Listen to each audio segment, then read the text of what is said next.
আমাদের চোখে আঙ্গুল দিয়ে 500 টাকার বিল 1500-2000 টাকা করে নেয়। এটা কিভাবে করে নেয় আজকে ধরা পড়ছে। এই একটি কাজ করলে বিদ্যুৎ অফিসে চাইলেও বিল বাড়াতে পারবে না। ভিডিওটি বেশি বেশি করে শেয়ার করে দিন, কারণ আপনার আমার মতো অনেকেই এই ভোগান্তির মধ্যে আছেন। এই মিটারে প্রতি মাসে বিল আসার কথা 6 থেকে 700 টাকা, এখানে বিল চলে আসছে 1173 টাকা। এটা কিভাবে আসলো আমরা এখানে দেখবো। আর এই একটি কাজ করলে আপনারও বিল কম আসবে। দেখুন, আমার প্রতি মাসে গড় বিদ্যুৎ বিল ব্যবহার করা হয় 103 ইউনিট।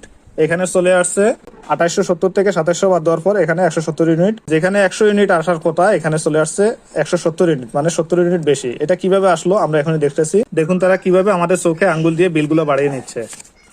এই যে দেখুন, এখানে লেখা আছে লাইফ লাইন 50 ইউনিট। 50 ইউনিটের দাম 60 টাকা 63 পয়সা করে। তারপর 50-এর উপরে যদি 1 ইউনিটে বাড়ে তাহলে 75 থেকে 5 টাকা 26 পয়সা।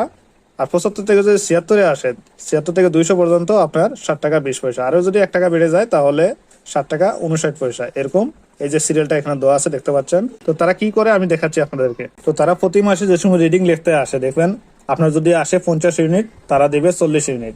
10 ইউনিট আপনাকে দেখাবে যে কম দিছে, কিন্তু এটা তো আপনার পরের মাসে দিতে হবে, তাই না? এখন আপনাকে তারা যেভাবে বুঝাবে, 50 ইউনিটের জায়গায় 40 ইউনিট দিছে, 10 ইউনিট রয়ে গেছে। পরের মাসে আবারও 50 ইউনিট আসছে, আরো 10 ইউনিট রেখে দিছে। এরকম করে 5 মাসে 5 বার 10-10 করে 50 ইউনিট রাখতে পারে। তাহলে দেখা গেল 50 ইউনিট আর 50 ইউনিট 100 ইউনিট হয়ে যায়। 100 ইউনিট হলে আপনার ওই যে 76-এর উপরে যদি ইউনিট আসে তাহলে 76 থেকে 200 এর ভিতরে 60 টাকা 20 পয়সা। এরকম যার যে ইউনিট আসে এখান থেকে যদি 10 ইউনিট 5 ইউনিট করে রাখে প্রতি মাসে, তারপরে একসময় দেখা যাইব কি যে আপনার 300 ইউনিট হয়ে গেছে। হঠাৎ করে 8 টাকা করে পড়ে গেছে। 8 টাকা করে এখন ক্যালকুলেটর মারেন যে আপনার 300 পূরণ 8 দেন, দেখেন কত টাকা আসে। তো হঠাৎ করে বিল বাড়ে যায়। বিল বাড়ার কারণটা হইলো এটা।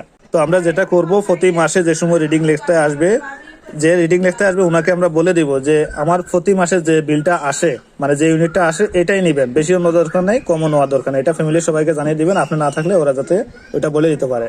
আরেকটা কাজ হলো, প্রতি মাসে যে সময় বিলটা লিখে নিবে, যে তারিখে লিখে নিছে, এই 2-1 দিন বেশ কম হোক সমস্যা নেই, পরের মাসে যাতে এই তারিখের ভিতরে আবার লিখে নেয়, তাহলে আপনার বিদ্যুৎ বিল বাড়বে না।